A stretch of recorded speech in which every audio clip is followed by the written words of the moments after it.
Good morning 8th class. Welcome to your own channel Navneet Academy. So students, in the last video we have learnt about metals and non-metals and their properties such as malleability, good conductor of heat and electricity, that they are basically metals are hard and lustrous, है ना? Basically they are rigid, and whereas non-metals are not rigid, yeah, they are not hardened, and also they are not lustrous. Same as now we are going to start. अब हम start करने जा रहे हैं about the ductility. Okay, आपने malleability पढ़ लिया that metals can be drawn into thin sheets. So this property of metal is known as your malleability, and that's why we will use chandi work and aluminium wrap. Aluminium foils are definitely used in your houses. आपके घरों में use होता होगा, खाने को pack करने के लिए हम लोग यूज़ करते हैं. फॉर द सिल्वर वर्क आपने कहाँ देखा है? स्वीट्स के ऊपर देखा है ना, वो बहुत शाइनी हो जाती है, बहुत ब्यूटीफुल लगती है.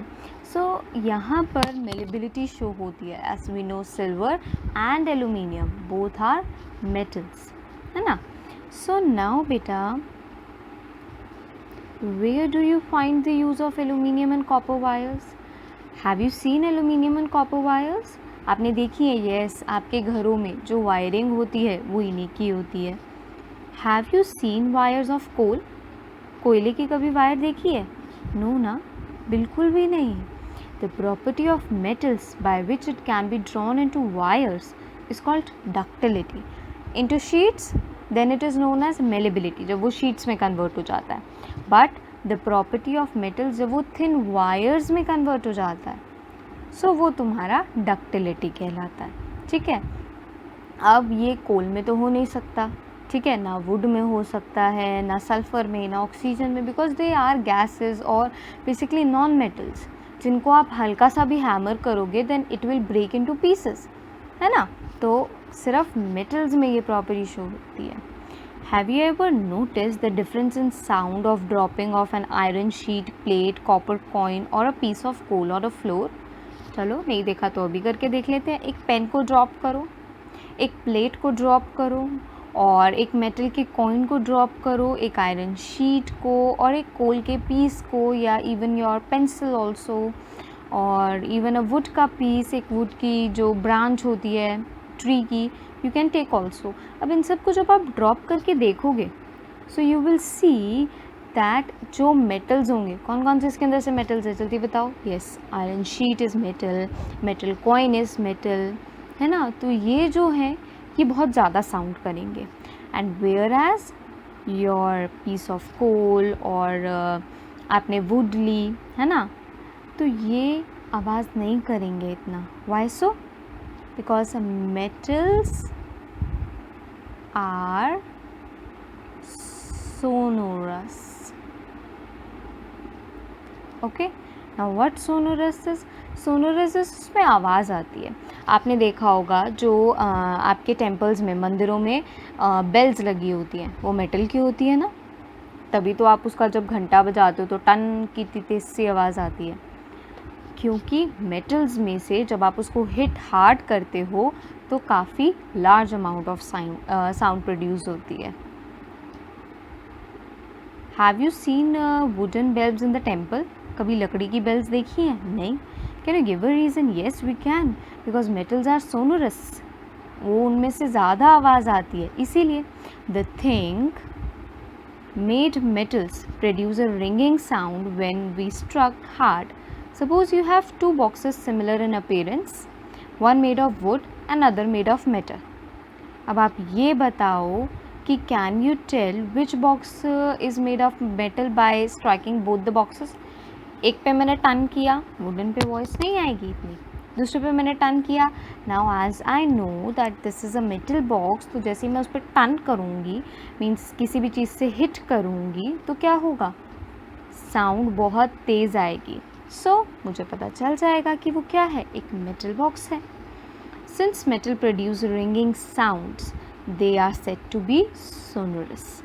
ठीक है, तो ये हमारी नेक्स्ट प्रॉपर्टी है डक्टिलिटी के बाद, that metals are sonorous whereas non-metals aren't.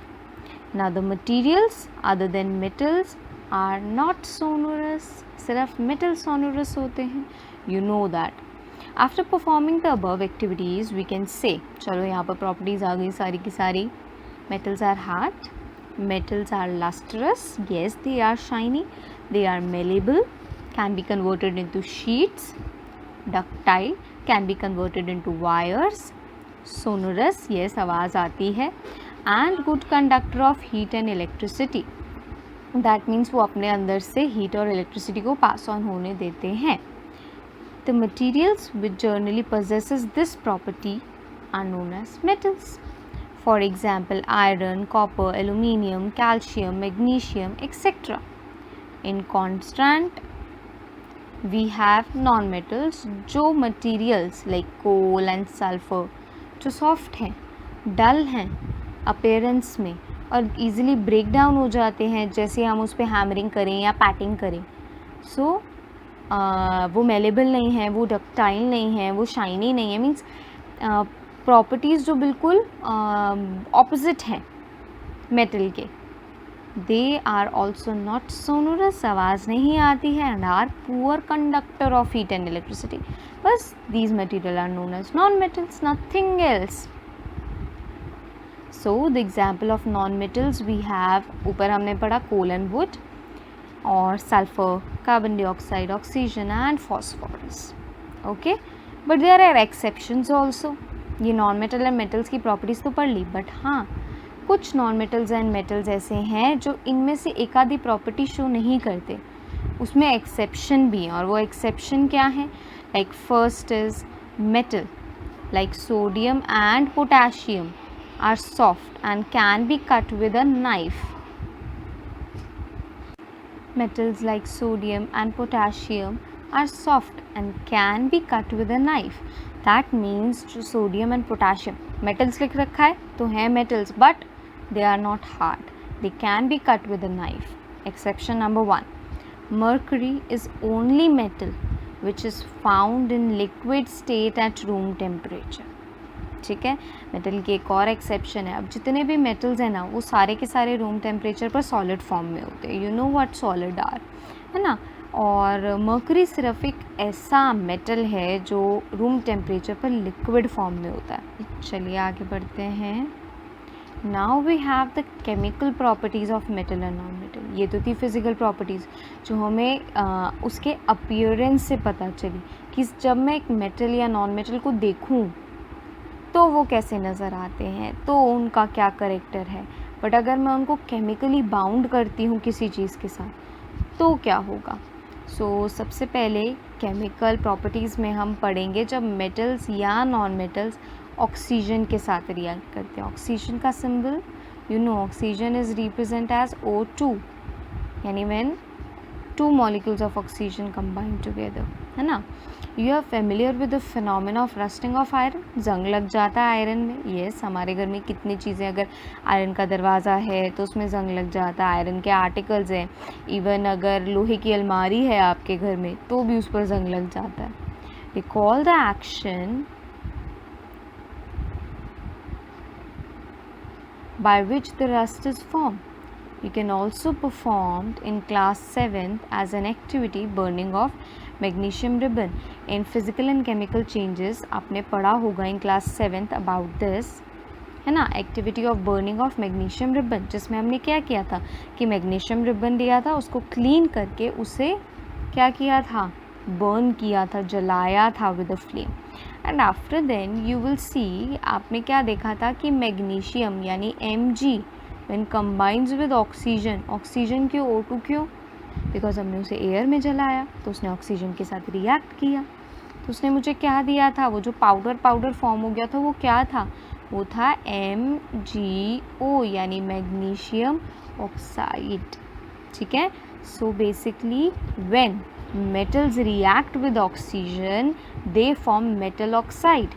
जैसे अब मैग्नीशियम एक मेटल है तो उसने ऑक्सीजन के साथ रिएक्ट किया तो उसने मेटल ऑक्साइड दिया, यानी वो मेटल मैग्नीशियम ऑक्साइड दिया. Get it. You have learned in both the processes oxide formation take place. Complete the following reaction of iron and magnesium with oxygen. चलो करते हैं इसको.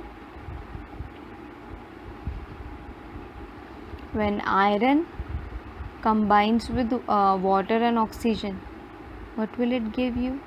Yes, same, metal oxide. So that means Fe2O3, which is your iron oxide. And when magnesium combines with oxygen, it will give you metal oxide. Same, which metal oxide? This magnesium metal oxide. So MgO is your magnesium oxide. Simple. ठीक है, आपको सिर्फ इतना याद रखना है कि कभी भी कोई मेटल जब रिएक्ट करता है with oxygen, then it will gives you the metal oxide. और वो मेटल कौन सा होगा? जो रिएक्शन में दे रखा होगा. जैसे in the first case iron is given, so iron oxide form हुआ. In the second question magnesium is given, तो मैग्नीशियम ऑक्साइड फॉर्म हुआ. Okay, so now let us read activity 4.3. Now let us check the nature of rust. Rust is your zinc ना, जो iron पे लग जाता है. As a result of reaction between iron, oxygen and water, कैसे लगता है?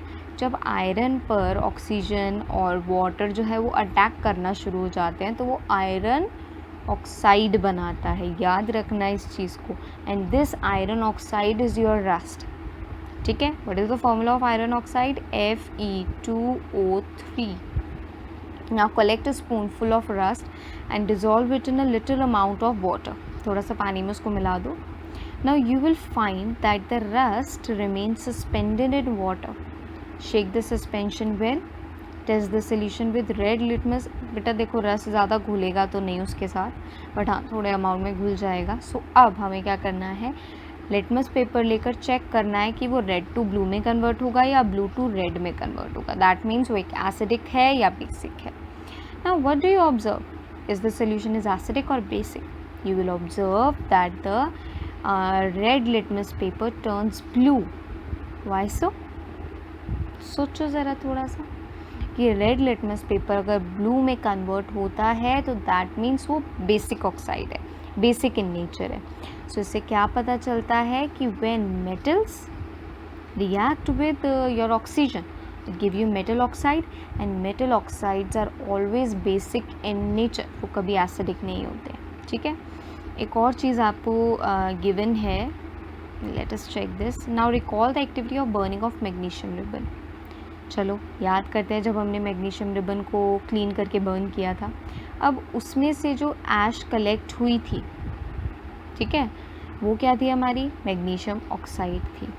जब आपने उसको पानी में डिज़ोल्व किया और उसका एसिडिक और बेसिक टेस्ट किया, सो वो सोल्यूशन एसिडिक होगा या बेसिक होगा? सेम, वो चेंज करेगा रेड लिटमस पेपर को ब्लू में चेंज करेगा और वो बेसिक इन नेचर होगा. Remember that, basic in nature. Why so? Because this is also a metal oxide, है ना? Your magnesium is also a metal. So you must have observed that the red litmus paper turns blue. So the side of magnesium is also basic in nature. In general, metallic oxides are basic in nature. जितने भी metallic oxide है, metal oxides हैं, वो सभी basic है. Fine. Okay, hope आप लोग को समझ में आ गया होगा. Thank you.